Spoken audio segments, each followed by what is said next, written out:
Merci, Seigneur notre Dieu, parce que toi, tu es là avec nous pendant ce moment et que nous voulons partager ce message. Je te rends grâce de ce que tu as permis que nous puissions voir à la vie aujourd'hui.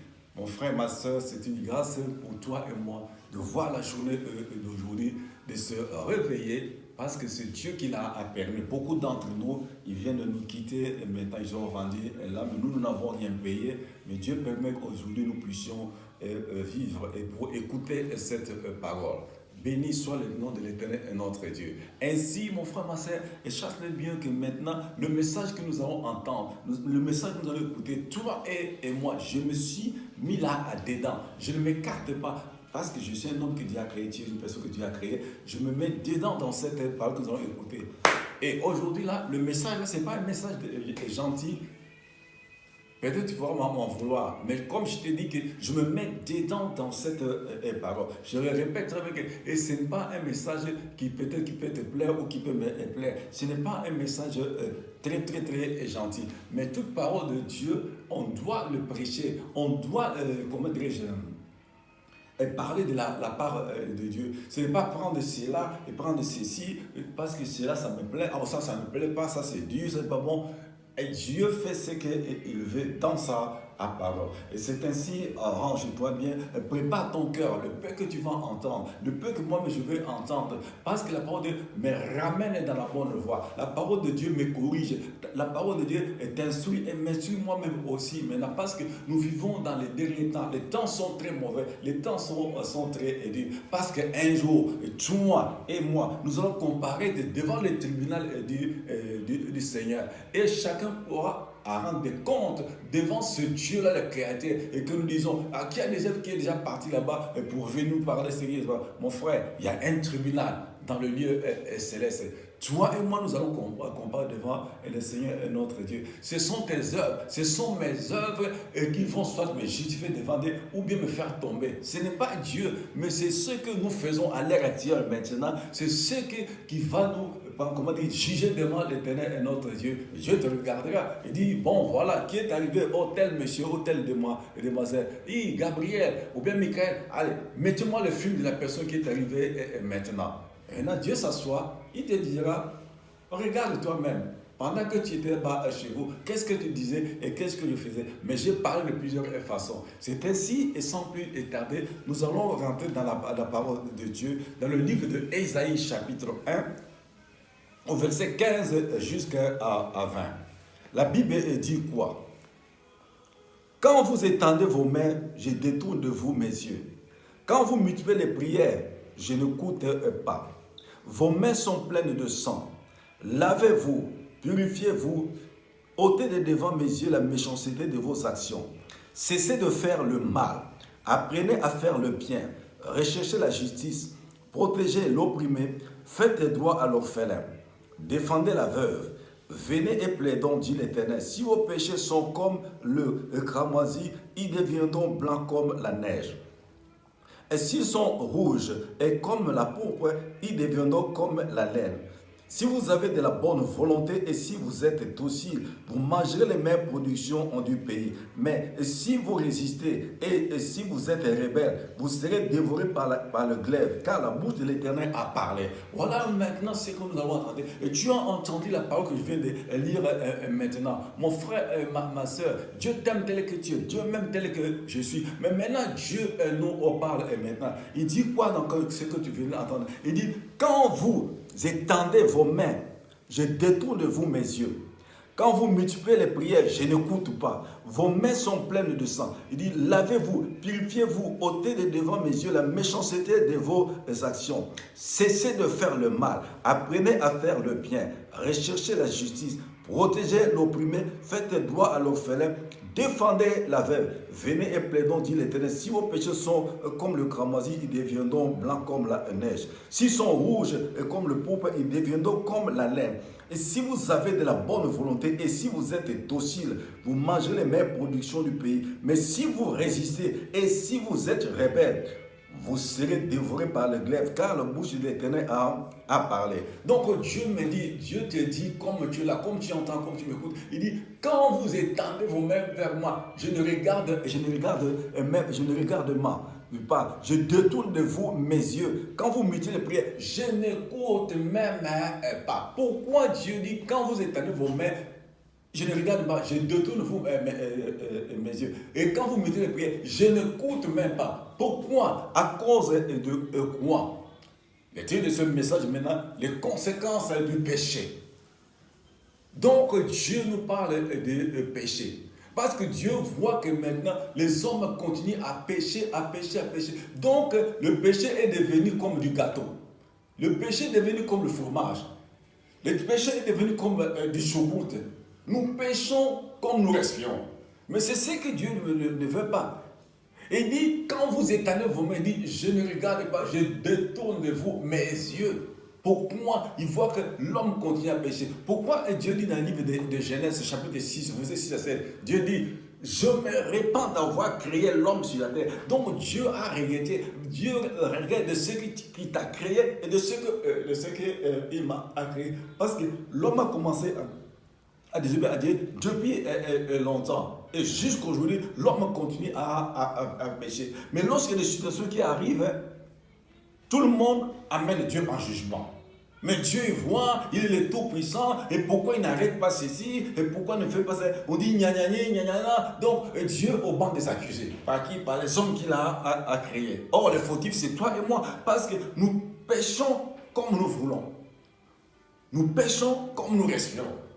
Donc le péché est devenu une habitude, on ne craint plus Dieu. Et si on avait la crainte de l'Éternel, nous tous, même nous les prédicateurs qui prêchent, surtout parmi nous les prédicateurs, le péché est devenu comme n'importe quoi. Et c'est comme Dieu ne nous voit pas. C'est comme Dieu est devenu notre, comment dirais-je, notre boniche. Dieu est devenu comme notre garçon de travail ou garçon de course. Et ça énerve Dieu, le comportement surtout des hommes de Dieu. Moi-même, je suis là-dedans. Je ne m'exclus pas. Donc, je suis à l'intérieur. Mais sachons-le très bien. Et sache-le très bien. Le péché a des conséquences. Même pas aujourd'hui. Mais tôt ou tard, mon péché peut me rattraper si je ne me répands pas. Ton péché peut te rattraper si tu ne te répands pas. Bien que tu es dans le Seigneur, bien que je suis dans le Seigneur, c'est le moment maintenant de s'éloigner des péchés. Oh, tu peux dire là comme tu es là, comme tu m'entends. Il dit, oh mais non, ce n'est pas commencé avec nous. Et Abraham, il a fait quoi? Et David, il a fait quoi? Et Salomon, il a fait quoi? Alors pourquoi nous importons cela? Mon frère, ma soeur, Dieu ne désire pas ta mort. Dieu ne désire pas la mort. Parce qu'il y aura un jour, tu quitteras la terre. Il y a un jour, moi je quitterai la terre. Et quand David a péché, est-ce que nous voyons les conséquences? Lorsque Salomon a péché, nous ne voyons pas les conséquences. Lorsque Abraham a péché, nous ne voyons pas les conséquences. Lorsque Adam a péché, nous ne voyons pas les conséquences. Donc, il y a le péché, oui. Mais ce n'est pas de se vautrer dans le péché, s'asseoir comme une poule au-dessus des œufs. Non. Nous avons cette capacité-là de fuir les péchés. Dieu dit que dans 1 Corinthiens, chapitre 6, je crois, verset 17 et 18, dit Dieu quoi? Il dit, fuyez l'impudicité. Quelque autre péché qu'un homme commette, ce péché est hors du corps. Mais celui qui se livre contre l'impudicité, pêche contre son propre corps. Donc maintenant, tu attires la mort. Le péché attire même la mort dans ta vie et dans ma vie. C'est pourquoi Dieu dit, fuyez l'impudicité. Donc, fuyez les péchés. Et parce que maintenant, ça cause des dégâts dans la vie d'un homme, dans la vie d'une personne. Ne répète plus, oh, ce n'est pas nous qui avons commencé cela. Depuis des années, c'était comme ça. Amen. Donc maintenant, toi, tu veux corriger Dieu. Moi, je veux corriger Dieu. Dieu dit, arrêtez ceci. Ne faites pas ceci. Il dit, mais non, j'ai ma vie, je fais ma vie. On ne vit qu'une seule fois. Tu te trompes, mon frère, tu te trompes, ma soeur. On ne vit pas qu'une seule. Au contraire, la vraie vie commence le jour où je fermerai les yeux. Le jour où toi, tu fermeras les yeux. C'est là où la vraie vie, elle commence. Parce que tu vas déposer cette peau-là, ce manteau-là que tu dis ton corps, que tu embellis. Et avec ce corps, tu fais n'importe quoi. Et tu fais des guindailles. Et tu dis, bon, moi, je vis, et laissez-moi vivre, et tant que j'ai les yeux ouverts, là où j'irai, tu le sauras. Le jour où tu fermeras les yeux, tu sauras là où tu iras. Et Dieu va toucher tes yeux physiques. Et pour le renverser dans le monde spirituel, là maintenant, tu vois maintenant et tu vas court. Et Dieu dira, c'est trop tard. Je te donne le temps de se repentir. Tu n'as pas voulu. Et tu as voulu continuer à vivre ta vie dans le péché. Donc, tu ne voulais pas m'écouter. Mais maintenant, voilà le lieu où tu vas partir. Là maintenant, tu ferais que ferais-je? Ça sera trop tard. C'est pourquoi il y a d'autres personnes que vous voyez, avant de quitter même la terre, même dans la maison, tout ça, ça arrive dans la maison, ou ça dans l'hôpital, la personne fait comme ça. Il fait en train de se battre, Vous dites, oh non, il veut laisser. Non, parce que ses yeux ont vu maintenant qu'ils sont venus le chercher et il va partir où? Pas de l'autre côté, il y a des prisons. De l'autre côté, il y a des prisons.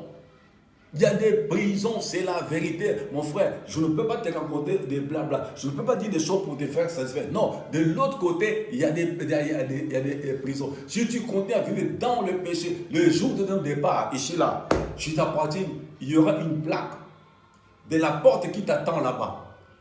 Et les démons qui vont t'accompagner, et ils ne peuvent pas ouvrir la porte de ta prison.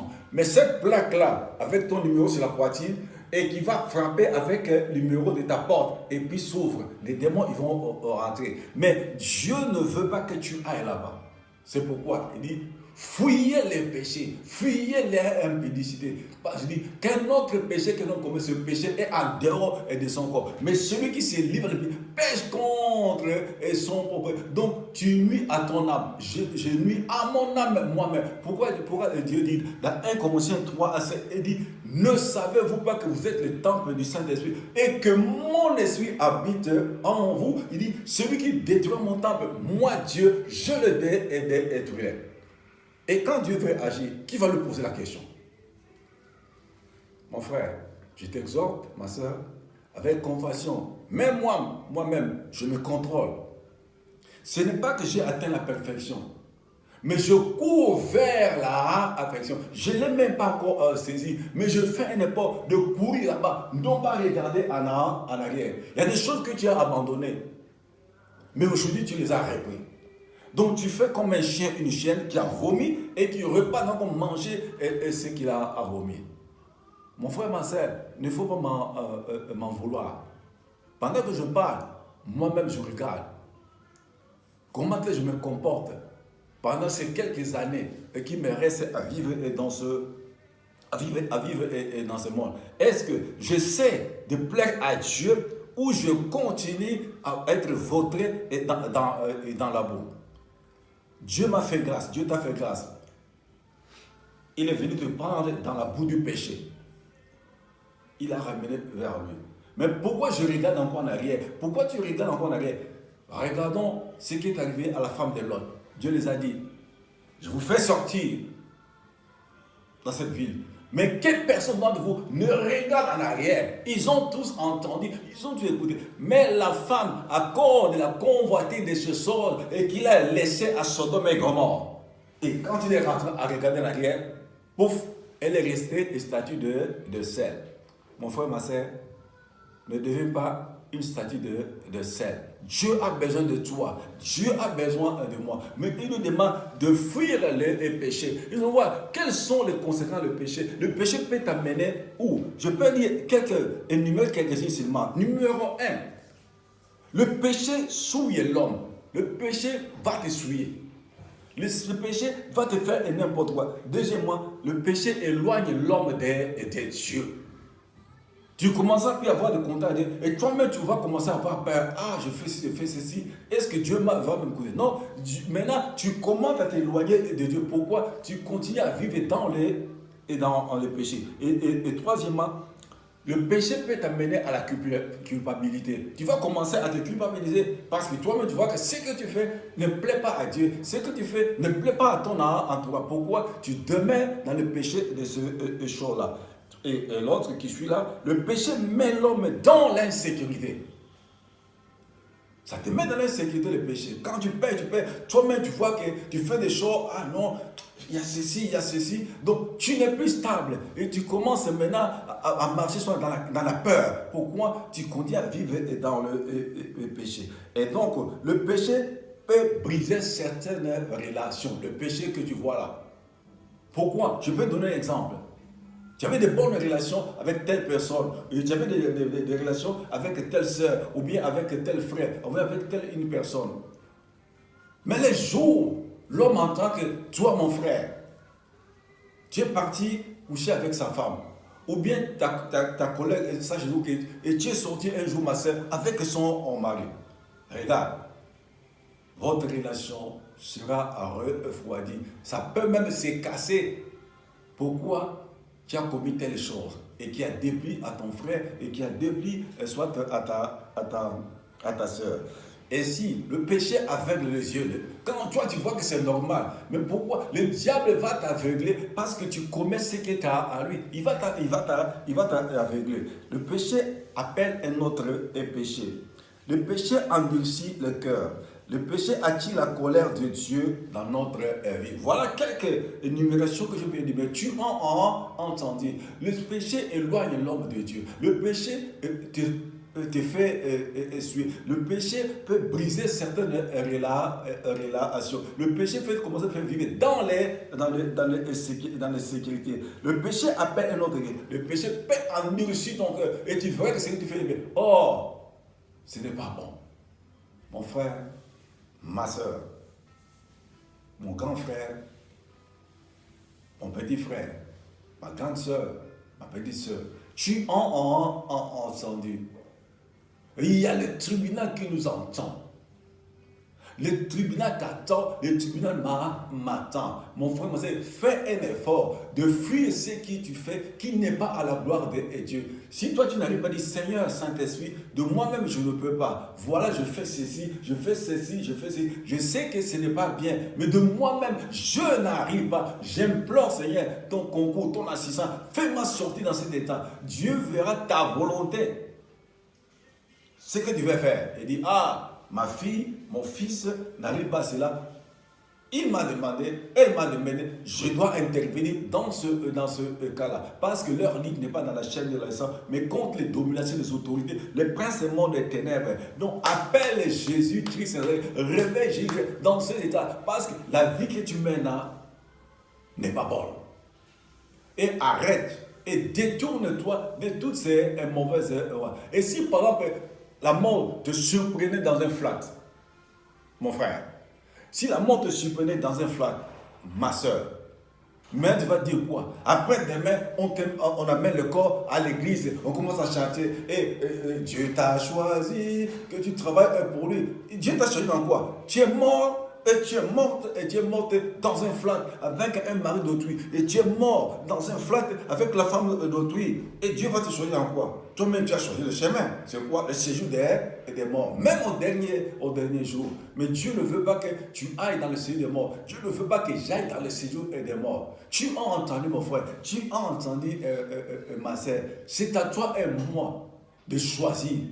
Dieu dit quoi? Je mets devant toi la vie et la mort, le bien et le mal. Mais je dis, choisis la vie afin que tu vives. Mais nous ne voulons jamais écouter. Nous voyons que nous sommes comme des gangs. Et Dieu est devenu comme notre bonus, je peux dire, comme un garçon de course, un garçon de travail. On ne craint même pas. Regardez dans ce monde.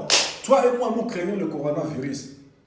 Matin et soir, nous avons des masques sur les nez. Mais nous ne craignons pas Dieu. Oh, il faut craindre Dieu, parce que c'est lui qui a dit stop au coronavirus.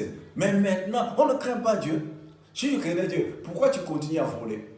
Pourquoi je continue à voler? Si je craignais Dieu, si toi tu craignais Dieu, pourquoi tu continues à sortir avec la femme d'autrui? Pourquoi tu continues à sortir avec le mari d'autrui? Pourquoi moi je peux continuer à mentir et à voler? Si j'avais la crainte de Dieu, si tu avais la crainte de Dieu, tu dois arrêter ce que tu fais là, pendant que tu entends ce message. Parce que Dieu parle tantôt d'une manière ou d'une autre. C'est le même esprit, mais diverses façons d'opérer. Mon frère, ma soeur, je t'ai exhorté avec douceur, avec humilité. Je ne suis pas extraordinaire, je suis ton frère. Et la Bible dit bien quoi? Comme nous venons venez de lire dans Ésaïe chapitre 1 là, au verset 19. Dieu dit quoi? Si vous avez de la bonne volonté et si vous êtes docile, vous mangerez les meilleures productions du pays. Mais si vous résistez et si vous êtes rebelle, vous serez dévorés par le glaive, car la bouche de l'Éternel a parlé. Donc maintenant, Dieu te parle et Dieu me parle. Il dit, si toi et moi, nous avons de la bonne il dit, si nous avons de la bonne volonté et si nous sommes dociles à ces dieux-là, nous mangerons les meilleures productions du pays. Mais si nous résistons et si nous sommes toujours rebelles, il dit, nous serons dévorés par le glaive, car sa bouche a parlé. Je ne suis qu'une bouche de l'Éternel qui m'utilise. Voilà, la Bible dit que celui qui a des oreilles pour entendre puisse entendre. Que le Seigneur notre Dieu te parle encore, même pendant qu'il va dormir. Dieu est capable de te parler, Dieu est capable de te visiter. Ne prends pas ce message à la légère parce que nous sommes dans le temps en dernier. Le temps est proche. Il dit, je suis l'alpha et l'oméga, le commencement et la fin. Je reviens bientôt pour rendre à chacun selon ses œuvres. Seigneur, béni soit ton nom. Merci pour ce moment que tu nous as accordé. Merci pour le partage de cette parole. Et que toute gloire est à toi, oh, notre Dieu. Béni soit ton nom, oh l'Éternel des armées. Et pour ce moment que nous avons passé devant ta face. Je remercie mes frères et sœurs et dans le monde, oh mon Dieu, oh mon gloire. Même ceux qui t'appartiennent, pas Père, c'est toi qui les as créés. Fais grâce, oh mon Dieu, et qu'ils viennent vers toi. J'ai ainsi prié, Père, dans le nom de Jésus, de Nazareth, ton Fils. Amen. Que le Seigneur vous bénisse.